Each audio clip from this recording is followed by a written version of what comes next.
I will be showing you an American supernatural horror film from 1973 titled The Exorcist. Spoilers ahead.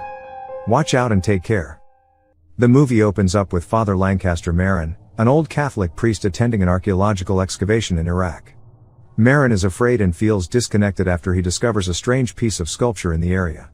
Following that, he meets a series of bizarre omens, a clock that stops ticking in the middle of a stroke and a near-miss encounter with a speeding horse-drawn carriage. Finally, Marin comes upon a statue of a weird demonic figure, which is a portrayal of a demonic entity known as Pazuzu. According to Babylonian mythology, the Pazuzu demon is one of the most sinister demons. The scene then shifts to the United States' upscale Georgetown neighborhood, where a famous and successful actress, Chris McNeil, begins to experience weird events. Chris shares her home with Regan, her 12-year-old daughter, Sharon, her personal secretary, and 2 house helps. Regan's father has a strained relationship with the family for unclear reasons. One night, when Chris is taking some notes, she hears a strange and mysterious sound coming from the attic of the house. She comes out of the room and believes it to be rats making the noises. The next day, Chris urges her housekeeper, Carl, to set up some mouse traps in the attic. She then heads for the shooting of her next movie where she is playing a character of a teacher. Chris complains about her script to her director, Burke, and he calms her down. The shooting is interrupted when a large crowd of fans come there to see Chris. After the shoot, the actress returns home and spends some quality time with her daughter. Elsewhere, Father Damien goes to meet his elderly mother who is overjoyed to see him. She is very ill and seems to require regular assistance and care. Despite her pitiful condition, she refuses Damien's suggestion to go to a nursing home, not wanting to leave her apartment. Later at night, Damien kisses her and leaves some money for her on the table before returning home. Back at Chris's house, Regan and she are enjoying their time together in the basement, when Chris discovers a Ouija board. She asks Regan about the board, to which the girl replies that she plays the game with her imaginary friend Mr. Howdy. Chris tries to play a game with Regan, but the pointer of the board moves away as soon as she touches it. Seeing this, Regan tells her that Captain Howdy does not want her to play the game. Chris takes it as a joke and just laughs it off. One night, Chris wakes up from her sleep because of a phone call from her director who wants her to come to work early. After the call, she is surprised to find Regan in her bed. When asked why she is not in her room, Regan replies that she is unable to sleep in her room because her bed is always shaking. Chris does not give proper attention to Regan's comment and walks out of the room. She again hears a strange sound coming from the attic. This time, Chris decides to go upstairs and check for herself, but fails to find the source of the noise.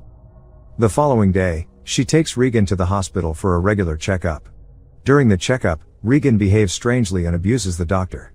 Later, the doctor informs Chris that Regan is suffering from some kind of nerve disease, and it's the reason she is behaving abnormally. He also points out that the absence of a father figure in her life might be the cause of the problem. Eventually, Father Damien's mother becomes severely ill. Because of a lack of money, she is admitted to a rundown hospital and assigned to the ward with psychiatric patients. When Father Damien visits the hospital, he is disturbed to see her in such a miserable state. Moreover, she appears to blame him for her condition. Later, she dies under the same circumstances, adding to Father Damien's grief.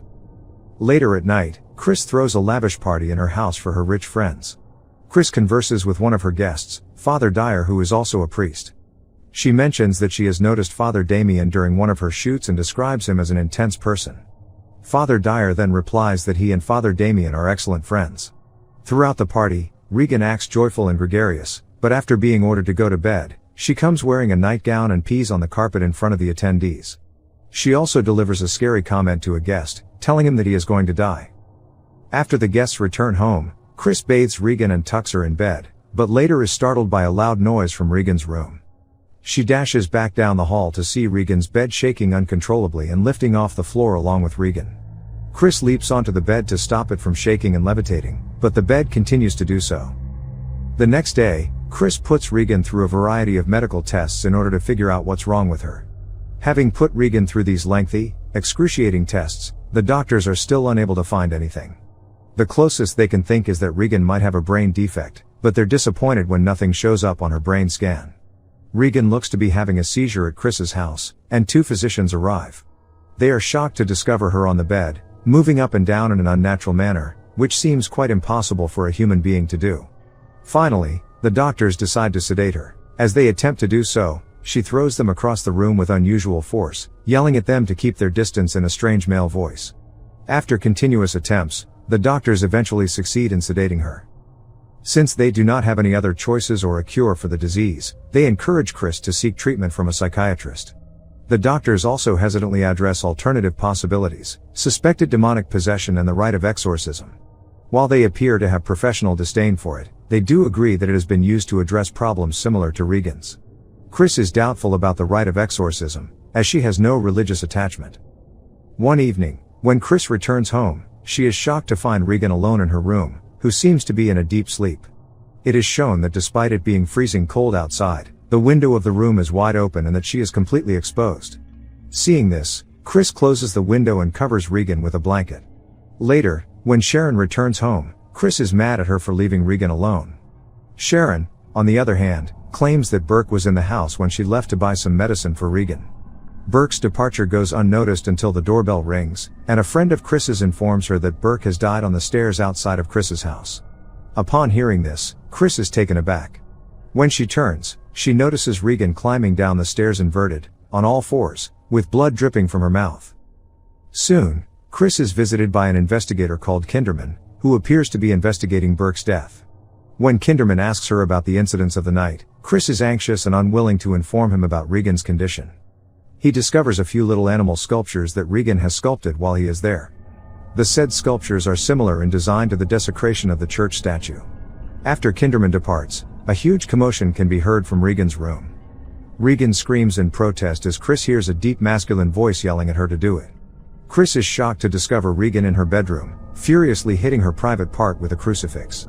Seeing Regan soaked in blood, Chris attempts to stop her, but Regan pushes her away with unimaginable strength. The room's furniture also begins to move on its own. Sharon and others rush towards Regan's room, but before they can enter, the door is locked. As Chris stares in horror, her daughter's head twists around, and she talks to Chris in Burke's voice. Chris finally learns that Regan is involved in Burke's death. Desperate to save her daughter, Chris schedules a meeting with Father Damien, and asks him to perform an exorcism on Regan. He informs her that exorcism is almost unheard of and that he knows no one who has ever done it. Chris is distressed, but nonetheless, she tries her best to persuade him to meet with Regan. In the next scene, Damien arrives at Chris's house and goes straight to Regan's room. He is shocked to see Regan tied to her bed, her face deformed and covered in bruises, and her voice loud and growling. Regan declares herself to be the devil and plays with Damien in a variety of ways, opening a drawer next to the bed and speaking to Damien in different languages. She also speaks in the voice of the subway beggar that Damien had previously encountered. Damien is still skeptical, but at the same time, Regan pukes all over him. While Damien leaves Chris's house, Kinderman approaches him and inquires about the possibility that the church's desecration is linked to Burke's death. Kinderman is aware that Damien has suspicions regarding Regan, but his confidentiality as a priest is forbidding him from sharing his suspicions with him. In the next scene, Damien pays another visit to Regan, and this time, he sprays some holy water on her and also records their conversation. When he tells her it's holy water, she writhes in pain and appears to be in a catatonic state, speaking multiple languages. Later, he warns Chris that convincing the bishop to grant permission for the exorcism will be tough. He also confesses that he used tap water instead of holy water before, but is shocked to see Regan behaving differently. With nothing to hide from Damien, Chris confides in him and tells him that she believes Burke was murdered by Regan. Later, after hearing the recordings multiple times, Damien discovers that Regan is really speaking in English. Suddenly, he is interrupted by a call from Sharon, asking him to come to Chris's house to see Regan because she doesn't want Chris to witness what's going on. While they examine Regan's unconscious body, they find the words "help me" on her belly. This makes Damien believe that Regan is possessed. He reluctantly agrees to try to get permission for exorcism from the church. After Damien's request, the bishop agrees to exorcism. He also summons Father Marin to execute the exorcism, with Damien aiding him. According to the bishop, Father Marin will be perfect for the job because he has previously performed successful exorcisms. In the following scene, Father Marin arrives at Chris's house and speaks with Damien about the preparation of exorcism. Regan yells Marin's name from her room upstairs, as if she recognizes him. Meanwhile, he advises Damien against communicating with the demon, reminding him that the demon will confuse and assault them by mixing lies with the truth. When they walk into Regan's room, she instantly starts yelling and cursing them. While Marin and Damien conduct the exorcism ritual, Regan exhibits odd occurrences like levitation, telekinesis, an extremely long tongue, and bizarre vomiting. She curses the priests all the time, laughing evilly and abusing them verbally. Regan continues to speak to Damien in his late mother's voice, which compels him to cry and fall weak. After noticing Damien's failing condition, Merrin orders him to go away, insisting that he will do the exorcism on his own. Later, Damien returns to Regan's room and is shocked to find Merrin dead on the floor, having suffered a heart attack. Damien tries his best to restore Father Merrin's heartbeat but fails. Seeing Damien in pain, Regan happily giggles, making him even angrier. He then grabs her and yells at the demon, asking it to possess him instead of the little girl. Right then, Regan pulls out the medallion from Damien's neck and soon he begins to transform into a demon while Regan returns to her regular self. Before Damien can hurt her, his true self emerges for a single second, and he kills himself by jumping out of Regan's window. He tumbles down the stairs outside the window, much like Burke, and dies. Father Dyer arrives upon the incident by chance and performs the final rites for his mate. In the last scene, it is shown that Chris and Regan are preparing to leave their house. Father Dyer pays them a visit and Chris tells him that Regan has no recollection of the possession or the exorcism. Regan then cheerfully greets him, her gaze drawn to Father Dyer's white collar. She unexpectedly hugs and kisses Father Dyer before leaving. As Chris drives away, she urges the driver to pull over to the side of the road and hand Father Dyer the holy medallion that belonged to Father Damien. Rather than accepting it, Dyer insists Chris keep it. In the final scene, Father Dyer walks away, looking at the stairs where Damien died. Make sure to subscribe and turn on notifications so you can watch more videos like this.